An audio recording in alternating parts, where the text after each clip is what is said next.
Bonsoir madame, bonsoir messieurs, chers amis de leur solution. Bonsoir. Lundi 21h sur ma page Facebook, Apôtre Tate Samuel. C'est l'heure de solution qui vous est proposée. Nous sommes encore là pour 60 minutes aujourd'hui. Nous avons des courriers et nous essayons de les traiter par la grâce de Dieu, sachant que ce programme est sous la couverture du sang de Jésus et que c'est le Saint-Esprit qui le conduit. Premier courrier, s'il vous plaît. Bonsoir apôtre et félicitations pour ce programme qui m'intéresse beaucoup. J'ai décidé de vous soumettre ma préoccupation. Mon mari peut causer pendant des heures avec ses soeurs et sa mère, mais avec moi, il dit qu'il n'est pas inspiré. Sortez-moi s'il vous plaît de ces frustrations et génie. Le mari dit qu'il n'est pas inspiré avec elle. Mon Dieu, mon roi. Alors, la Bible nous dit au commencement, comment leur mariage a commencé? C'est très important. Je ne sais pas comment il a exprimé, parce que je sais que dans la plupart des cas, c'est l'homme qui exprime, et c'est ce que je conseille en premier, n'est-ce pas, sa vision, ce qu'il veut, où il va amener la femme. Alors, un homme qui, brutalement, n'est pas inspiré dans le mariage, est-ce qu'il avait été au départ? Et s'il était au départ, qu'est-ce qui s'est passé entre-temps? Mais je dois souligner déjà, oui, qu'il n'est pas facile d'épouser un homme qui, parmi les femmes, parce que là, il y a la mère, il y a les sœurs. Vous savez, ils ont partagé beaucoup de moments particuliers ensemble. Et comme il est le seul garçon, le seul homme. Je ne sais pas si, mon Dieu, mon roi, le père, où se trouve le père, mais cet homme, on avait l'habitude de dire, à l'époque, le seul coq. Ah oui, le seul coq. Donc, toutes les poules là, excusez-moi de m'exprimer comme ça, hein, c'est juste une image. Donc, la mère, les sœurs, donc, consentent leur affection, ils ont tellement, donc, ils sont habitués. C'est pourquoi je te pose la question de savoir comment ça a commencé avec lui. Oui, parce que il y a des hommes qui, d'ailleurs, j'ai eu un cas, c'était des sœurs qui avaient trouvé la femme. Les sœurs. Elles estimaient qu'avec une femme, leur frère sera plus responsable. Il deviendra responsable. Et elles lui ont trouvé une femme. Alors, si vous êtes ce type de femme, vous attendez à quoi? C'est pourquoi je veux savoir comment ça a commencé. N'était-il pas inspiré au départ? Qu'est-ce que vous avez partagé ensemble? Qui t'a vraiment captivé? Qui t'a, mon Dieu, mon roi, poussé à accepter de partager cette vision avec lui en étant son épouse? Oui. Et j'ai aussi eu des cas, on dit, papa, non, j'ai accepté, je me disais que le Seigneur allait faire quelque chose après. Oui. Il allait faire quelque chose après. Tu as dit, et on me disait souvent, oui, c'est pas la foi. C'est pas la foi, mais il faut aussi que l'inspiration là. Oui, provoque-la par ta foi. D'ailleurs, je me rappelle l'histoire aussi d'une femme, ça c'était à Yaoundé, des années 80. Ah oui, elle avait appris au jour au damier à cause de son mari. Elle avait appris à jouer au damier. Donc, qu'est-ce qui intéresse ton mari? Quel est le centre commun que vous avez? C'est très important. Et je le conseille aux jeunes gens, ne vous mariez pas sans avoir identifié le centre, votre centre d'intérêt commun. C'est très, très important. Ah oui. Il y a des femmes qui disent, oui, quand je ferai des enfants, alors il va s'intéresser à moi. Oh, ça me rappelle l'histoire de Léa dans la Bible. Oui, Léa. C'est Rachel que Jacob aimait, mais Léa espérait toujours que maintenant il va s'intéresser à moi. parce qu'il y a ci, j'ai ci maintenant, parce que il y a, nous avons atteint tel niveau, parce que. Donc au départ, on fait des concessions. Ah oui, des concessions énormes, en espérant que c'est dans le mariage qu'on pourra renverser la vapeur, peut-être au fil du temps. C'est un risque, un gros risque. C'est pourquoi c'est mieux dès les fiançailles. Parce que c'est là où vraiment, mon Dieu, mon roi, c'est coloré. Comment vous avez passé vos fiançailles? Oui. Oui, quand,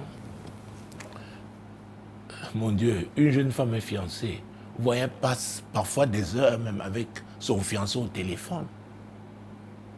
Ils échangent, ils parlent.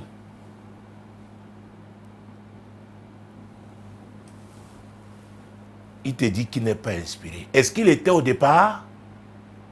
S'il ne l'était pas au départ, c'est difficile aujourd'hui. C'est difficile aujourd'hui. Parce que tu es en train de dire qu'il consacre, n'est-ce pas, mon Dieu, le clair de son temps.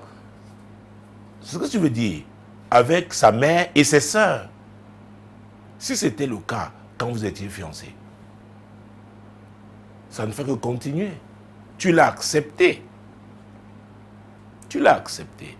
Mais est-ce qu'il faut demeurer là? Comment est-ce qu'on peut changer la situation? C'est très important.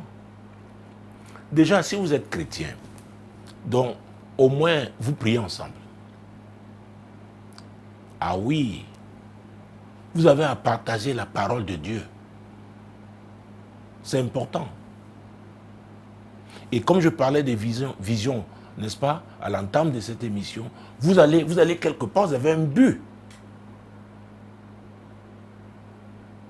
Comment vous faites? Ça ne peut être qu'ensemble. Et si donc c'est votre vision, écoutez, vous serez inspiré.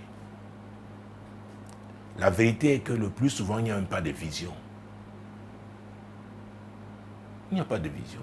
Genre, bon, j'ai atteint cet âge, si vraiment mes amis, elles sont mariées, il faut aussi que je me marie, hein, vraiment. Bon, d'accord.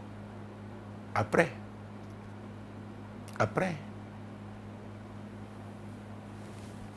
Un homme qui n'a pas eu du temps, qui ne vous a pas consacré son temps pendant les fiançailles, mon Dieu.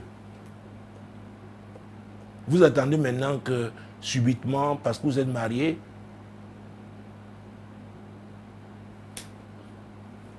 ses sœurs, sa mère l'occupe. Et comment est-ce qu'elle l'occupe? Ah oui.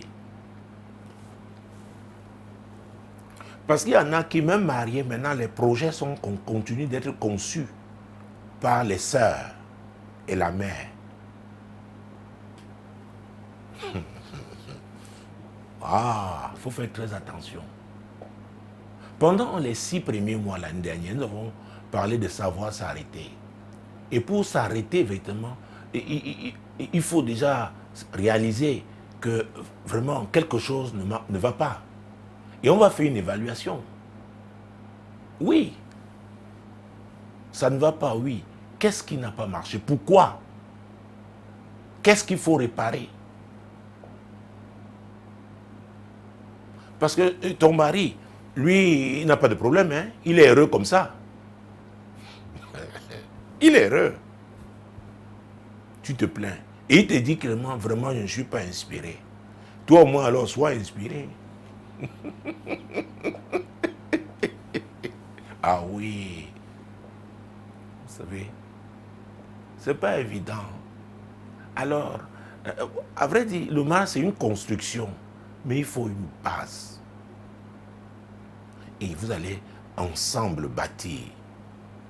Si l'un croit qu'il n'a pas besoin de l'autre pour faire, et si toi, la femme, tu as accepté ça au départ, donc, il est habitué, il est bon.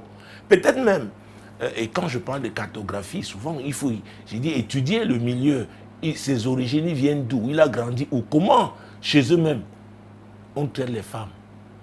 Il y a des familles, des communautés, ce sont les femmes qui prennent les devants. Donc tu entres dans une telle famille, mon Dieu, mon roi. Peut-être le père était comme ça, il a subi. Et lui, il est en train de subir comme son père. Ah oui. C'est pourquoi avant de s'engager, on doit se poser la question, est-ce que je peux là? Quelle est ma marge de manœuvre? Alors, vouloir absolument se marier et ne se concentrer que sur la fête. Et il s'agit des accessoires, à vrai dire. Parce que maintenant, tu dois vivre le mariage. Tu veux passer ce temps avec ton mari, échanger, et c'est nécessaire. Tu as raison. Mais j'ai peur qu'au départ, ça n'a pas été une exigence. C'est important. C'est important. Il y a des filles encore aujourd'hui, parce que ça faisait à l'époque, elles passent plus de temps même avec leur belle-sœur qu'avec leur fiancé. Elle estime qu'elle va gagner la sympathie de la famille. Elle ne sait pas, elle est en train de creuser une fosse. À vrai dire, elle devient la femme de la famille et non la femme de l'homme. Ah oui. Donc vous pouvez comprendre, chers amis, que ce qui Eugénie, qui nous a écrit, c'est difficile. Vous avez votre époux, mais c'est avec ses soeurs, il va rire, il va se relâcher, il va avec sa mère. Parfois il se retire, n'est-ce pas? Ce sont des confidences. Mais elle est frustrée, Eugénie. Ah oui, elle est frustrée. Elle est frustrée. Qu'est-ce que cet homme t'a dit quand il voulait t'épouser? Oui. C'est très important. Vous savez, pendant près de 22 ans avec ce programme, quand nous répondons au courrier, nous essayons toujours d'élargir le champ des réponses pour édifier d'autres amis qui écoutent, qui regardent, parce que cette émission est rediffusée sur la 100.5 FM Radio Solution, mercredi à 21h. Ce sera aussi sur Solution TV. Donc, mon Dieu, mon roi, oui, il faut se poser, il y a des questions qu'on doit se poser. Ah oui, mon Dieu. Ça me fait penser à Luc chapitre 14. Oui, ce passage me vient à l'esprit maintenant. Luc chapitre 14. Parce que, vous voyez, le plus souvent, quand on nous écrit, après on dit, on veut la prière. Ce n'est pas la prière qui va inspirer ton époux. Ce n'est pas la prière. Il faut qu'il soit intéressé. Il dit qu'il n'est pas inspiré. Mon Dieu, vous faites comment à la maison? Luc chapitre 14, verset 28. Mon Dieu, mon roi. Car lequel de vous, s'il veut bâtir une tour, ne s'assied d'abord pour calculer la dépense et voir s'il a de quoi la terminer? Ah oui, la tour là, c'est un projet. Est-ce que tu peux te marier dans ces conditions-là, avec un homme qui est toujours avec ses sœurs et sa mère? Peut-être même la fête a été organisée par ses sœurs et sa mère. Peut-être tu n'as même pas eu grand chose à dire. Donc si tu as subi dès le départ, ça devient difficile de rattraper les choses.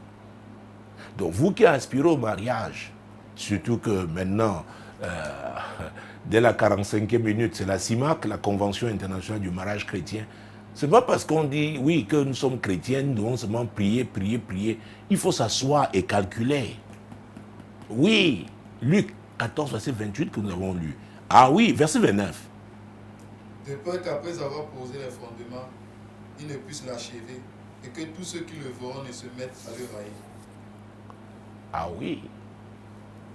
Croyez-moi, et par la grâce de Dieu, j'ai célébré beaucoup de mariages. Mais les femmes sont concentrées sur les choses parfois. Pas sur l'essentiel. Je veux parler de la plupart, n'est-ce pas, de celles que j'ai rencontrées. Parfois, c'est le pasteur qui doit attirer son attention. Pourquoi il voit la fête? La robe, les tenues, la salle, la décoration. Mais il faudra vivre ce mariage. Il faudra préparer l'environnement qui va permettre, n'est-ce pas, l'épanouissement conjugal. Et ça ne se prépare pas seul, c'est ensemble. C'est pourquoi il faut en parler. Il faut communiquer. Oh, c'est pas la foi, pas la foi. Hey, papa, tu n'as pas la foi?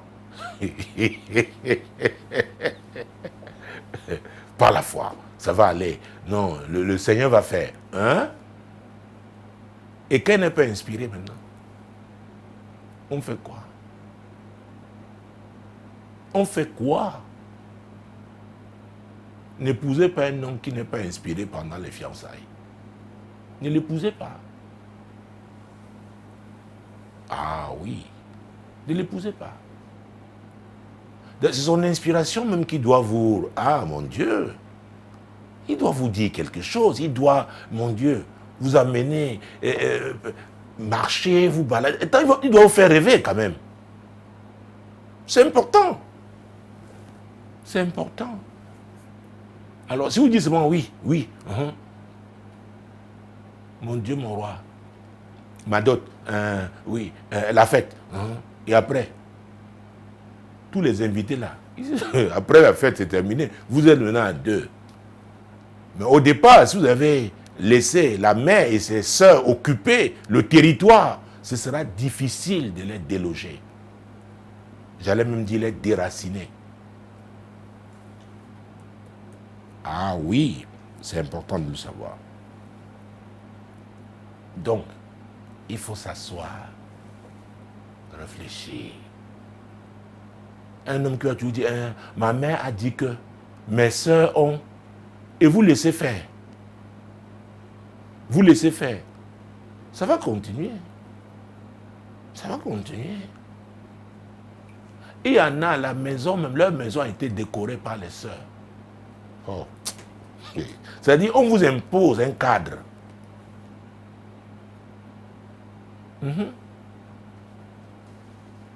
Donc, il faut savoir ce que l'on veut. Il faut savoir ce que l'on veut. La Bible nous dit dans Proverbe 14:1 que la femme sage bâtit sa maison. La Bible ne dit pas quel est le chef, mais elle bâtit. Elle se rassure. Parce que cette maison-là, c'est elle, même au plan physique. N'est-ce pas, qui la décore, qui la... Mon Dieu, mon roi, l'atmosphère là, puisque encore aujourd'hui, notamment en Afrique, la majorité des femmes ne travaillent pas, n'ont pas d'activité professionnelle rémunérée. Donc, à l'époque, on disait ménagère. On ne le dit plus, on n'écrit plus ça sur les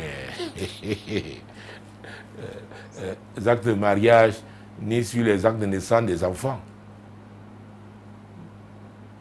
Donc la femme doit faire attention. Le cadre dans lequel elle doit vivre, elle doit se rassurer que c'est un cadre qui va permettre son épanouissement. Alors si elle ferme les yeux, ah oui, sur cet aspect-là qui est important, elle va souffrir après. Et ce qu'on dit là, ça peut être le contraire aussi. Ah oui.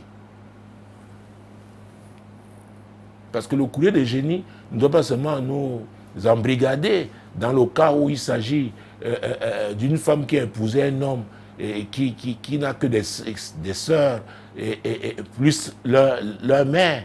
Ça peut être le contraire aussi. Oh mon Dieu. D'ailleurs, il y a une histoire passionnante, Genèse 34. Comme j'ai dit, nous devons édifier. Donc, on ne va pas seulement rester cloîtré sur Eugénie, nous allons ouvrir un peu. Et mon Dieu, mon roi, Jésus-Christ de Nazareth, nous verrons que c'est possible. Genèse 34, il faudrait que... Ah oui, le dernier verset, le verset 31. Il répondit, traiteras-t-on notre sœur comme une prostituée? Oh, mon Dieu, mon roi, c'est l'histoire de la famille de Jacob. Oui. Jacob, au total, avait eu 12 fils. Mais ici, Benjamin n'était pas encore né, le 12e. Alors il s'est trouvé que 20 ans après avoir rencontré Dieu, n'est-ce pas, à Bethel, il était déjà chez Laban marié. Dieu lui dit, sors de la part de là, retourne dans le pays, n'est-ce pas, dans ta patrie, mon Dieu, mon roi. Il entreprend ce voyage, mais il va s'arrêter, c'est Sichem, ce territoire-là. Et c'est là-bas que Dina, mon Dieu, qui était la seule fille parmi tout ce monde-là, elle va donc rencontrer les filles du pays et le prince du pays arrive donc à parler à son cœur et finalement, comme ses frères le disent, et c'est 2 de ses frères seulement, il s'agit là de Siméon et mon Dieu, mon roi, Siméon et, attendez, je veux bien prendre, et Lévi.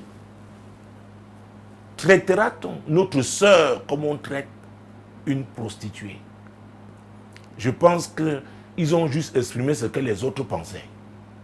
Donc ils ont frappé ce peuple-là alors qu'ils étaient chez eux. Et c'est pourquoi leur père va leur dire, mon Dieu, mon roi, verset 30. Alors Jacob dit à Siméon et à Lévi, vous me troublez en me rendant odieux aux habitants du pays, aux Cananéens et aux Phérésiens. Je n'ai qu'un petit nombre d'hommes, et ils se rassembleront contre moi. Ils me frapperont et je serai détruit, moi et ma maison. Et cela, ils ont répondu. Ils ont dit, hey, traitera-t-on notre soeur comme une prostituée? Ce n'est pas possible. Non. Donc, si vous êtes une fille aussi parmi les hommes, c'est compliqué. Ah oui. Donc, si vous venez épouser une telle fille, il faut faire très attention. Donc, le courrier de génie nous permet aussi de parler de ce cas-là. Ah oui. Mon Dieu. Mais seulement dans ce cas-ci, la Bible dit que ce prince avait su parler au cœur de Dina. Et elle est même partie. Elle est restée là-bas. Donc, il faudrait que la personne qui accepte de vous épouser, et dans le cas des génies, donc un homme vraiment, il doit prouver qu'il t'aime, qu'il peut payer le prix, qu'il peut se sacrifier pour toi, avant d'accepter. Sinon, tu vas dans un territoire où il y a un déséquilibre, où tu risques on va t'engloutir. Or ici, Dina, oh mon Dieu, mon roi, je ne sais pas comment, ce que ce prince lui avait dit, mais elle s'en est allée. Alors nous devons aider notre amie Eugénie. Comment faire alors pour s'en sortir? C'est ça. Comment faire pour s'en sortir? Parce que si nous ne répondons pas à cette question, Eugénie nous a dit, quelle est sa question à la fin? Sortez-moi s'il vous plaît de cette frustration. De cette frustration, mon Dieu. Donc, son courrier nous indique très bien qu'elle a eu à parler avec son époux, qui lui a dit qu'il n'est pas inspiré. Mon Dieu. Je ne sais pas si un homme qui aime une femme peut ne pas être inspiré. Excusez-moi, mais je ne sais pas. Parce que, vous savez, chacun a son langage.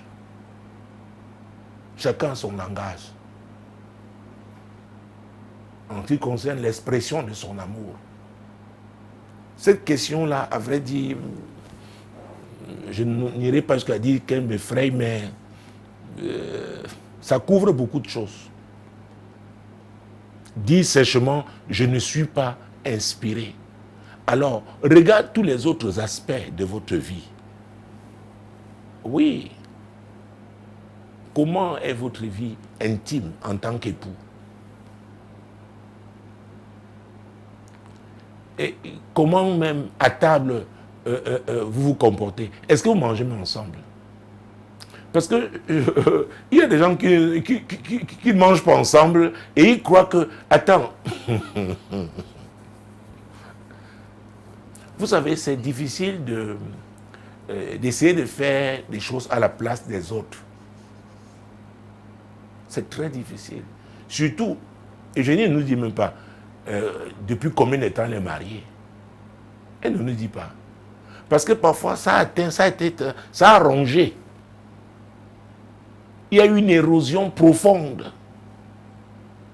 Et qu'aujourd'hui, maintenant, bâtir ou alors rebâtir le fondement, c'est compliqué. Oh, ce passage me vient à l'esprit. J'ai parlé de fondement, c'est Somme chapitre 11. Ah, Somme chapitre 11. Merci Saint-Esprit. Je pense que c'est ça que je trouve. Somme chapitre 11, mon Dieu, mon roi. Ça devrait en principe être le verset 3. J'ai entendu le fondement et j'ai pensé... C'est ça? C'est ça. Ah, très bien, nous allons lire. Quand les fondements sont renversés, le juste que ferait-il? Ah ah. C'est ça. Quel est le fondement de votre mariage? C'est la vraie question. Parce que si ce fondement est renversé, s'il est renversé, et il faut même qu'il ait existé, c'est pourquoi on va parler de motifs. Mais on n'est pas en train d'aider Eugénie vraiment en allant creuser comme ça. Mais on doit réfléchir. Quand les fondements sont renversés, le juste, que ferait-il?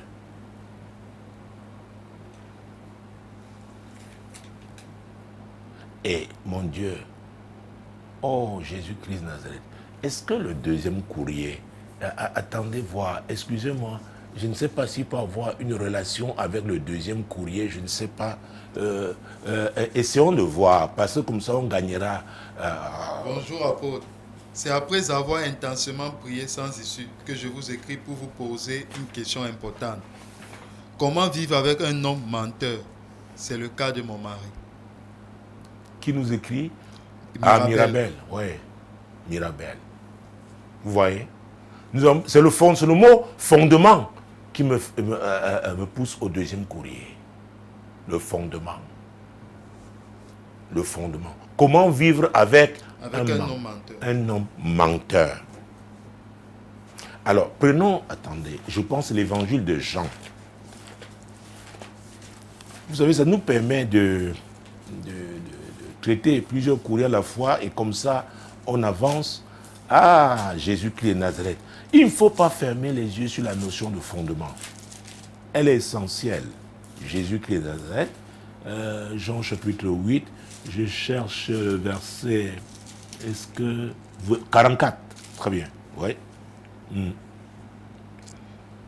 Vous avez pour père le diable, et vous voulez accomplir les désirs de votre père.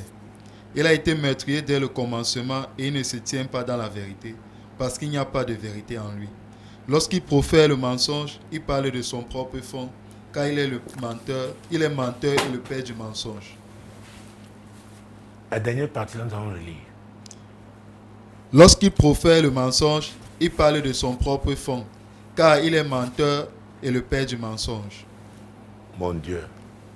Il est menteur et le père du mensonge. Oh, Jésus-Christ de Nazareth. Et il parle de son propre fond. De son propre fond. Et quand on parle du mensonge, Jésus-Christ de Nazareth, d'ailleurs que ce passage dit qu'il n'y a pas la vérité en lui, c'est Jésus qui parlait. Mon Dieu, mon roi, je pensais, oui, c'est Genèse chapitre 3. Parce que le mensonge a ses ramifications. Vous verrez la ruse, la séduction, ah oui, le dol, tout ça, c'est Genèse chapitre 3, verset... Attendez que je... chapitre 3, attendez que je trouve le verset que je cherche. Jésus-Christ de Nazareth. Ah oui, très bien. Genèse, parce que Je cherche là où il est dit que... oui, c'est le verset 1. Le serpent était le plus rusé de tous les animaux des champs que l'Éternel Dieu avait fait. Vous voyez, la ruse, c'est un artifice pour tromper. Pour tromper. Donc si dès le départ, donc, il y a le mensonge, ça peut se manifester par la ruse. Et vous allez voir que toujours dans ce chapitre 3, verset 13, Dieu va poser une question à la femme. Et l'Éternel Dieu dit à la femme, pourquoi as-tu fait cela? La femme répondit, le serpent m'a séduite et j'en ai mangé. La séduction. La séduction. Oh mon Dieu. Il y a des gens, il ne faut pas que ce soit répétitif. Il y a des gens qui cèdent toujours à la séduction, ils aiment ça. Et la séduction aussi à voir avec les apparences, ce qu'on présente qui n'est pas, et ce n'est pas la vérité, ce n'est pas le fond.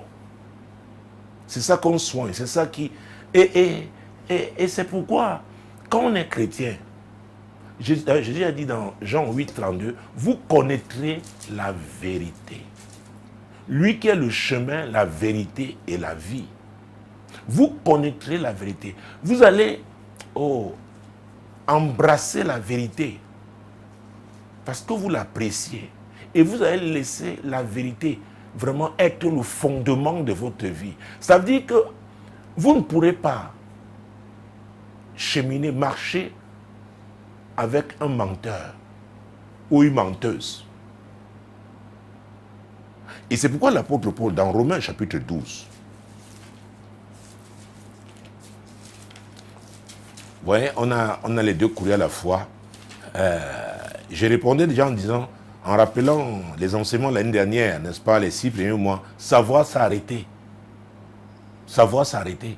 Tu dois pouvoir t'arrêter maintenant et être froide, examiner clairement les choses. Est-ce que ça peut continuer comme ça? Ah oui, il s'agit de ta vie. Hein? Est-ce que ça peut continuer comme ça? Romains chapitre 12, verset 2. Ne vous conformez pas au siècle présent, mais soyez transformés par le renouvellement de l'intelligence, afin que vous discerniez quelle est la volonté de Dieu, ce qui est bon, agréable et parfait. Quand on dit qu'on est chrétien, mon Dieu, ce renouvellement, l'intelligence-là, se fait par la méditation de la parole de Dieu.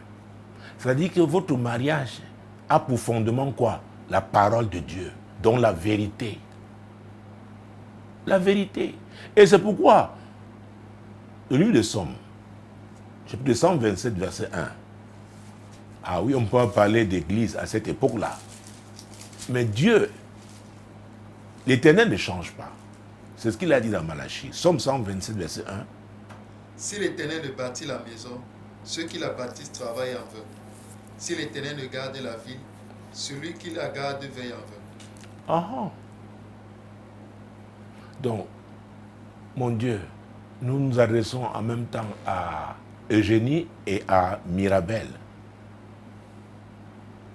Parce que la question de Mirabel, elle veut maintenant, disons ça, comme le monde dit, les astuces pour vivre avec un menteur. Alors, est-ce qu'un menteur peut bâtir? C'est très important de se poser cette question. Est-ce qu'un menteur peut bâtir? Si l'Éternel ne bâtit la maison, ceux qui bâtissent travaillent en vain. Vous allez où? Est-ce qu'on peut arriver, n'est-ce pas, à une destination crédible avec le mensonge? Oh!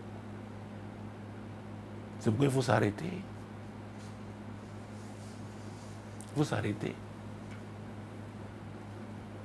Ton mari, Eugénie, a dit qu'il n'est pas inspiré. Alors, lui qui n'est pas inspiré, il pense que vous allez continuer comment? Parce que la pastorale nous permet de rencontrer des gens qui, à vrai dire, ne sont pas prêts à affronter. Ah oui, la réalité. Ils font la fuite en avant.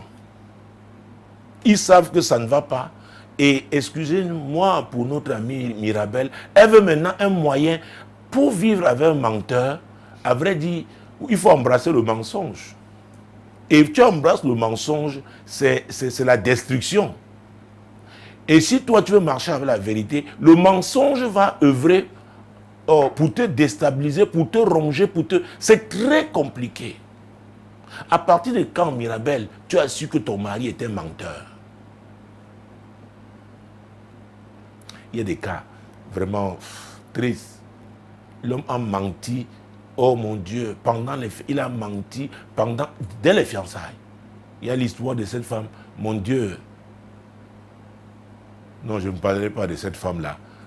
Je parlerai au moins de d'un monsieur qui avait dit qu'il était architecte alors qu'il faisait le dessin en bâtiment, hein, c'est ça? Oui. Parce que ils avaient fait la F, il y avait une série F. Il dit à un pasteur qu'il est architecte. Et la femme aussi, oh, vraiment, mon fiancé est architecte. Vous savez, de ce côté-là, les femmes, il y a des histoires. Hein. Il y a l'histoire de... Vous savez que les femmes ne connaissent pas les galons. Elles ne connaissent pas les galons. Parce que les femmes, plus souvent, c'est ce qu'elles entendent.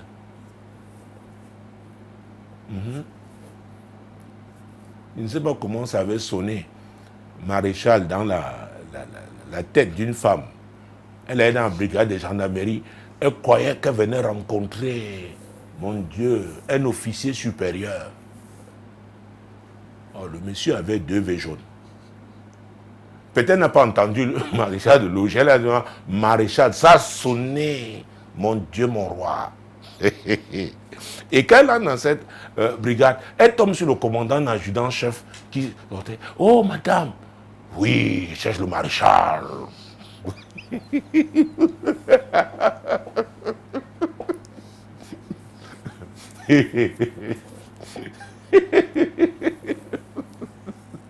C'est compliqué.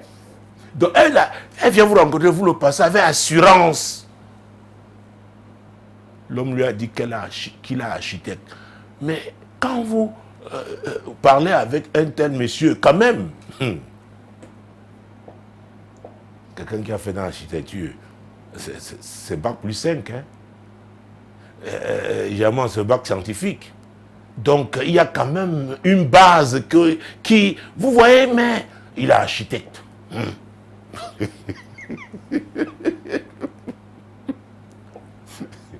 Et faites attention, vous le passez, parce que elle peut dire que vous êtes contre son mariage. Et il vous faut, mon Dieu, mon roi, la sagesse pour essayer d'attirer son attention. Mais le plus souvent, c'est compliqué. Il y a l'histoire d'un autre homme, il dit qu'il attend son rappel, vraiment, dont la femme, un escroc, la femme, son agent, non, son rappel arrive. Quel rappel? Son matricule est... Oh Jésus. C'est très compliqué. Comment vivre avec un menteur? Alors, dites-moi, chers amis, vous qui suivez cette émission, dites-moi comment... C'est-à-dire, elle est prête à vivre avec un menteur. Est-ce que le menteur peut bâtir? Vous voyez, c'est compliqué. C'est compliqué. Puisque nous avons lu Jean chapitre 8, verset 44, mon Dieu, mon roi. Oh, revenons sur ce verset. Vous savez, chers amis, au féminin, vraiment, c'est important de savoir s'arrêter. Nous pouvons tous nous tromper, hein, mais c'est important de s'arrêter et être, oh Jésus-Christ, froide. Que là maintenant, on fait quoi? On fait quoi? Mais Mirabel dit qu'on doit l'aider à vivre avec un menteur. Oh, Jésus. Un menteur, tu ne fais pas attention, mais et puis t'amènes en enfer. Oui. Parce que Le menteur décide délibérément de choisir la voie. La voie du mensonge est une voie de destruction. Oh mon Dieu. Relisons encore. D'ailleurs, prenons le verset 43. Pourquoi ne comprenez-vous pas mon langage? Parce que vous ne pouvez écouter ma parole. Alors, il y a le langage du menteur. Il y a le langage du menteur. Alors, veux-tu qu'on t'aide à écouter? Vous savez, Genèse 3:1, nous avons lu. À vrai dire, le diable a seulement posé une question. Hein. Est-ce que l'Éternel a vraiment dit? Puisqu'il est rusé. Et Ève s'est mise à réciter ce qu'elle avait appris. Comment peut-on vivre avec un menteur? À vrai dire, je dois être sec là. Comme venons le voir, le menteur ne peut pas bâtir. Alors, si vous voulez bâtir, le menteur ne peut pas vous aider à bâtir. Bon, maintenant, qu'est-ce qui est essentiel? Et c'est pourquoi, là, Matthieu chapitre 16, verset 26. D'ailleurs, prenons d'abord le chapitre 6. Après, on va prendre 6, verset 33. Parce que je ne veux pas donner une réponse péremptoire. Chacun va conclure. Matthieu 6, verset 33. Cherchez premièrement le royaume et la justice de Dieu, et toutes ces choses vous seront données par-dessus. C'est très clair. C'est très clair. Alors, pour Eugénie, la règle dans le royaume de Dieu, c'est que c'est l'homme qui est le chef. L'homme n'est pas influencé par sa mère ou ses sœurs. C'est la parole de Dieu, oui, qui est sa référence. C'est très important. Ah oui. Alors, est-ce que c'est la parole de Dieu qui a été le fondement? Si ce n'est pas ça, est-ce que c'est possible aujourd'hui que la parole de Dieu devienne le fondement? Eugénie, comme ça, il saura que c'est avec toi. Enfin, vous avez Dieu, Dieu qui est le fondement, c'est avec lui que vous bâtissez. Ça veut dire qu'il est prêt en s'engageant avec Dieu, en faisant de Dieu la priorité de sa vie. Donc, Dieu étant numéro 1 dans votre mariage, il va donc mettre les sœurs à leur place, la mère à sa place, parce que chacune a sa place. C'est très important. Et toi aussi, tu auras ta place. Et ça, il faut être convaincu et courageux maintenant parce qu'on a décidé de construire conformément à la parole de Dieu. Et l'apôtre Paul nous a dit, ne pas se conformer à quoi? À ce monde. Ça veut dire que si les coutumes, les traditions étaient que c'est les femmes qui dominent là-bas, il ne peut plus se conformer à ça. Il va mettre la parole de Dieu au centre. La parole de Dieu sera la base. Sera la référence. Vous savez, la vie est une affaire de choix. Oui, ce sont les décisions que nous prenons et qui nous affectent. C'est quoi le point de départ? Nous avons lu, j'ai parlé du commencement, nous avons lu Luc 14, 28 et 29 tout à l'heure. Oui! C'est important. Il faut s'accorder. C'est qu'on peut s'arrêter, un moment dit, mais tiens, ça ce ne sont pas les termes de l'accord. Qu'est-ce qu'on fait? Avoir le courage d'en parler. Bien sûr, mon Dieu, respectueusement, hein, de façon mutuelle, tout en vous respectant, parce que la parole de Dieu est une parole, ce n'est pas pour aller créer des problèmes, blesser, mais on le fait avec amour, mais avec fermeté. Le président Daniel a dit, ceux qui connaîtront leur Dieu agiront avec fermeté. Parce que quelqu'un qui n'est pas inspiré, mais se sent seulement inspiré quand il est avec ses soeurs et sa mère, mais il fait quoi avec toi? Tu as quelle place? Ça veut dire que ce n'est pas avec toi qu'il passe ces moments agréables. Ah oui. Ah oui. est-ce que tu es... Je pense que tu as écrit parce que cette frustration, tu ne veux plus continuer. Alors, pour ne pas continuer, il faut savoir t'arrêter. Vous devez en parler. Parce qu'on ne peut pas être heureuse, hein, ou alors heureux que ce soit une femme ou un homme, avec un partenaire, un époux ou une épouse qui est inspiré seulement avec les autres. Non. Écoutez, même les miens sont inspirés. Oui. Et l'amour, ils vont m'exprimer. Hey. Oh, il te dit, il sourit. Il y a l'inspiration. Quelqu'un te dit qu'il n'est pas inspiré. Où? Peut-être c'est dans la chambre alors, peut-être qu'on éteint, que l'inspiration. Donc il faut t'arrêter. Il faut t'arrêter. Et tu lui exprimes que cette affaire te fait souffrir. Est-ce que tu peux être son épouse et il continue de te faire souffrir? C'est qu'il faut en parler. Il faut en parler. Et quant à Mirabel, vraiment, on ne peut pas s'en sortir avec quelqu'un qui a choisi le mensonge. Donc son maître, c'est le diable. Donc quand il parle, c'est de son propre fond. Il est comme ça. Il y a des gens qui mentent même gratuitement. Vous demandez pourquoi il ment ici. Pourquoi? Je vous assure, c'est terrible. C'est terrible. Alors, les astuces qu'on va vous proposer ne pourront pas vous aider. Soyons sincères. Il faut se repentir, il faut changer. C'est tout. L'apôtre Pierre disait dans Acte 3, 19, repentez-vous, convertissez-vous, changez votre façon de faire. Changez. Changez.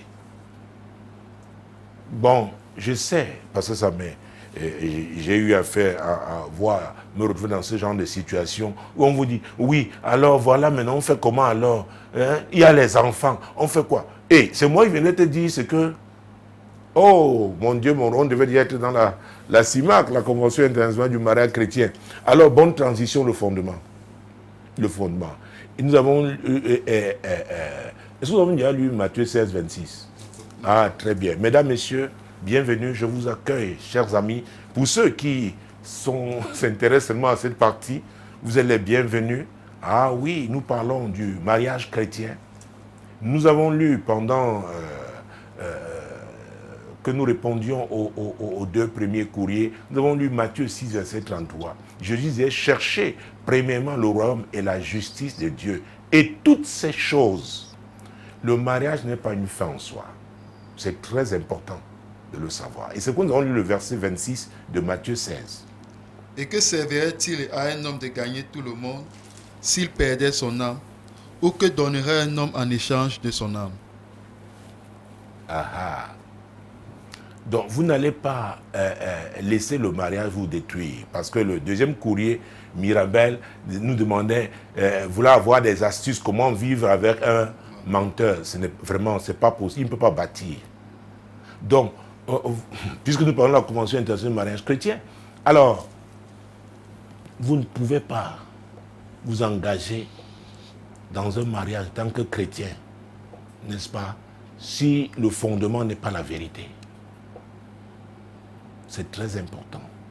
Parce qu'aujourd'hui, il y a plusieurs types de mariages. Ah oui, les motifs sont bizarres. Le mariage chrétien, c'est Christ. C'est Christ. C'est lui le numéro 1. C'est lui. On ne va pas se conformer au monde. Ah oui, c'est quelqu'un que Dieu a préparé pour vous, une femme que Dieu a préparée pour vous. Elle vous aide à la trouver. Et ensemble, vous allez accomplir votre mission, n'est-ce pas, dans le champ du mariage. C'est très important. Mesdames, messieurs, cela dit, rendons grâce à Dieu, le Dieu qui a créé le mariage pour un but, pour sa gloire. Rendons-lui grâce pour le mariage chrétien aujourd'hui, dans ce monde, oui, en pleine turbulence, ce monde où les valeurs du royaume de Dieu ne sont plus vraiment considéré. Mais nous, en tant que chrétiens, nous avons un modèle, Christ. Et c'est ce mariage-là, oui, dont nous parlons.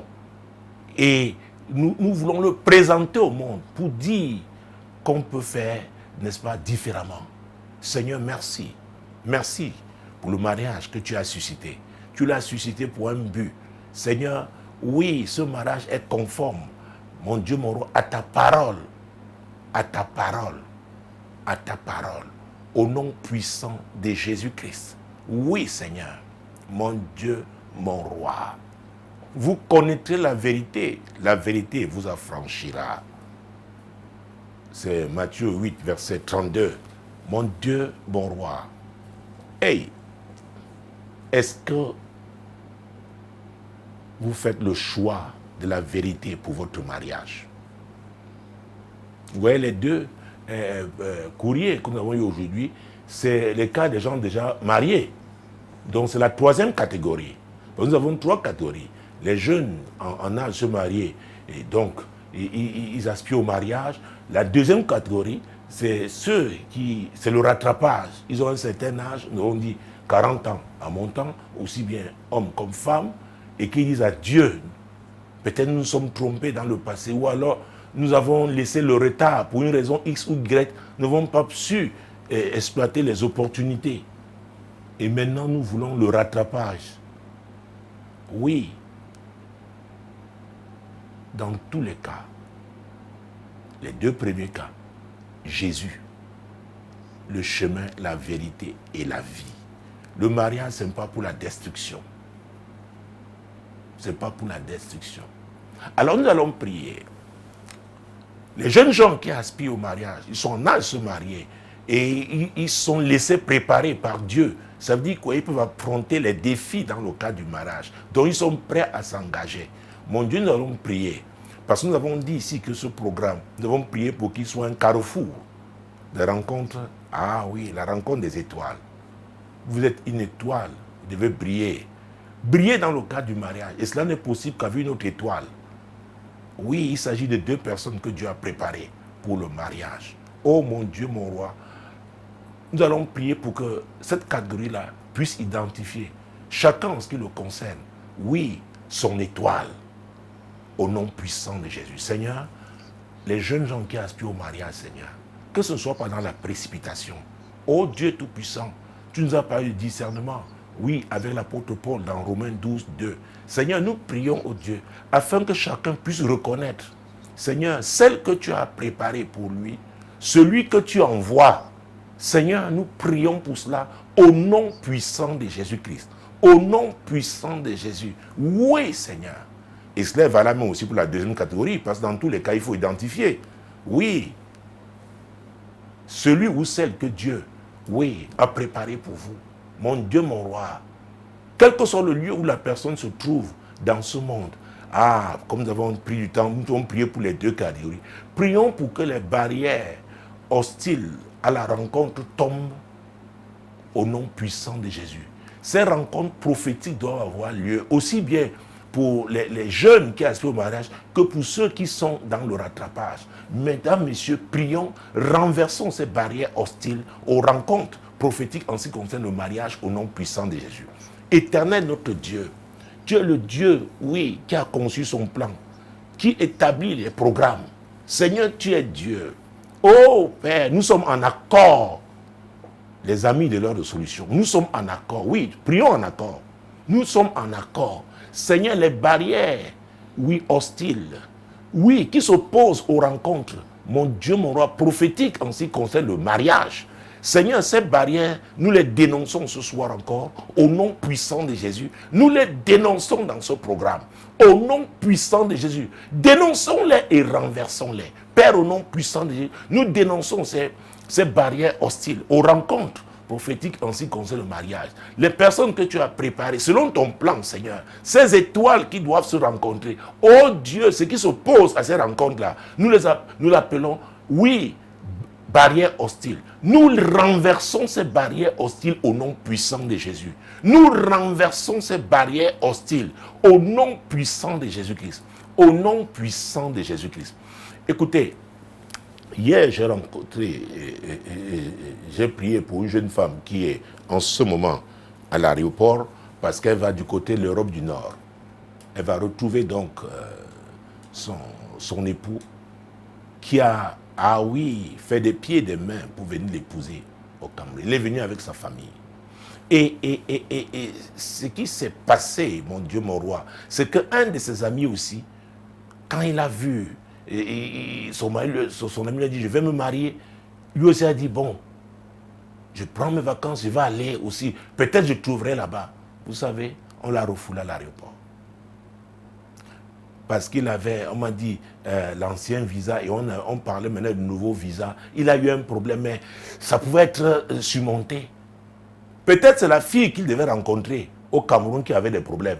Et que la barrière là, on l'a remis dans l'avion. Il n'est même pas entré, ça s'est passé à l'aéroport. On m'a dit qu'il est rentré déçu, il s'est dit comment faire, que même là, alors votre étoile peut arriver même aux portes de vous. Alors, vous vous souvenez l'histoire de Samson? Il allait se marier à Timna. Dès qu'il arrive à la porte, il y a un jeune lion. Oui. Donc, quand nous parlons de barrières hostiles, mon Dieu, je me rappelle seulement, c'était hier, l'après-midi. Elle est à l'aéroport en ce moment. Jésus-Christ de Nazareth. Mon Dieu, mon roi. Jésus, Père au nom puissant de Dieu. Cette barrière hostile, Seigneur, cette sorcellerie, cette condamnation, au nom puissant de Jésus, Seigneur, nous les renversons. Nous renversons ces barrières hostiles au nom puissant de Jésus. Ces rencontres auront lieu. Nous avons une conférence ici, la rencontre des étoiles. La rencontre des étoiles. Seigneur mon Dieu, nous renversons ces barrières hostiles au nom puissant de Jésus, aussi bien pour les jeunes qui aspirent au mariage que ceux qui sont dans le cadre du rattrapage. Éternel mon Dieu, nous renversons ces barrières hostiles au nom de Jésus. Ces rencontres auront lieu. Ces rencontres auront lieu. Ces condamnations, mon Dieu, mon roi, oui, à ne pas se marier. Mon Dieu, nous les annulons ce soir au nom de Jésus. Le sang de Jésus, qui est le sang du rachat, recourons au sang de Jésus pour proclamer le rachat de tous ces mariages. Au nom puissant de Jésus, proclame le rachat de ton mariage. Si tu es en train de prier, que ce soit dans un jeune qui aspire au mariage ou alors dans le cas du rattrapage, déclare-le au nom de Jésus. Seigneur, en accord, nous, dans cette émission, les amis, leur mission, nous sommes en accord. Nous recourons à ton sang pour libérer les mariages de nos amis. Seigneur, pour libérer ces mariages. Au nom puissant de Jésus, nous les libérons, Seigneur. Nous les libérons. Mon Dieu, nous les libérons ce soir. Au nom puissant de Dieu. Ton sang est le sang du rachat. Seigneur, comme tu nous as rachetés, oui, ça avec toutes nos opportunités, celles que tu as prévues pour nous. Et nous prions ici maintenant, en ce moment, pour les mariages. Mon Dieu, nous libérons ces mariages ce soir. Au nom puissant de Jésus-Christ. Au nom puissant de Jésus. Au nom puissant de Jésus-Christ. Mon Dieu, mon roi. Oui, oui. Si tu es de ceux-là, lève-toi, marche là où tu es, tu déclares au nom de Jésus que la rencontre aura lieu. Comme tu marches au nom de Jésus pour rencontrer, oui, cette étoile que Dieu a prévue pour toi. C'est une marche prophétique là où tu es. Fais-le au nom puissant de Jésus-Christ. Mon Dieu, mon roi, ces voix qui retentissaient contre ton mariage, aujourd'hui, sont condamnées au silence au nom puissant de Jésus-Christ. Tu te marieras au nom de Jésus. Déclare-le au nom puissant de Jésus. Oui, au nom puissant de Jésus-Christ. Mon Dieu, mon roi, mon Dieu. Oui, ton sang est le sang de victoire. Ton sang est le sang de victoire. Ton sang est le sang de victoire. Ton sang est le sang de victoire. Ton sang est le sang de victoire. Oui, nous proclamons la victoire, Seigneur. Ces mariages auront lieu au nom puissant de Jésus. Ces rattrapages dans le camp auront lieu au nom pour ta gloire, au nom puissant de Dieu. La rencontre des étoiles, mon Dieu, est effective au nom puissant de Jésus-Christ. Père, nous te présentons ceux qui sont déjà mariés, à l'instar de Mirabel et Eugénie. Seigneur, mon Dieu, nous te présentons tous ceux-là qui ont des difficultés dans leur mariage. Tu es Dieu. Seigneur, interviens. Nous prions pour ton intervention. Seigneur, oui, le voleur ne vient que pour voler, égorger et détruire. Éternel, mon Dieu, mon roi, intervient dans ces mariages chrétiens en difficulté. Seigneur, mon Dieu, il peut s'agir des époux, des enfants. Seigneur, tu es Dieu, interviens. Tu es le Dieu des miracles. Oh Dieu, interviens, interviens, Père. Oui, pour la restauration de ces mariages. Oui, Seigneur, touche les cœurs des époux. Touche les cœurs, oui, si ce sont des familles chrétiennes qui ont des difficultés, touche les cœurs des parents, touche les cœurs des enfants. Au nom puissant de Jésus, Seigneur, oui, visite ces mariages chrétiens, au nom puissant, ces familles chrétiennes, au nom puissant de Jésus. Je vais prendre juste un passage, un seul verset, non deux je pense, hein, dans le même chapitre, le chapitre 19, mon Dieu, mon roi, Jésus-Christ de Nazareth. Et Genèse 19, est-ce que c'est ça? Je cherche mon Dieu. Oh, mon Dieu, mon roi. Hey, Jésus. Jésus-Christ de Nazareth. Ah non, c'est plutôt Genèse 18. Très bien, mon Dieu. Nous allons prendre les versets 9 et 10. Alors il lui dit, où est Sarah ta femme? Il répondit, elle est là dans la tente. L'un d'entre eux dit, je reviendrai vers toi à cette même époque, et voici Sarah, ta femme, aura un fils. Mon Dieu, mon roi, oui. Sarah écoutait à l'entrée de la tente qui était derrière lui. Mon Dieu. Verset 12. Elle rit en elle-même, en disant, maintenant que je suis vieille, aurais-je encore des désirs? Mon Seigneur aussi est vieux. Et la femme qui dit là, Jacob, pas Jacob, Abraham s'était marié plus tard. Elle parle de ses désirs, elle parle aussi de son... Prions pour que le Dieu de l'ange, oui, l'ange de visitation. Ah oui, la visitation des entrailles, l'ange de bonne nouvelle là, mon Dieu, mon roi, que Dieu l'envoie, qu'il envoie dans les familles chrétiennes qui crient à Dieu pour les enfants. Oui, prions au nom puissant de Jésus. Seigneur, nous prions pour la visitation des entrailles. Mon Dieu, mon roi, que l'ange de visitation, Seigneur, oui, qui visite ces foyers chrétiens, au nom de Jésus, qui crie à Dieu pour, oui, les enfants. Tu es le Dieu de miracles et tu agis. Merci, chers amis, d'avoir été là. L'heure de solution pour aujourd'hui est terminée. Prochain rendez-vous lundi prochain, quand il sera 21h. Ce sera sur ma page. Apôtre Tate Samuel. Bonne soirée.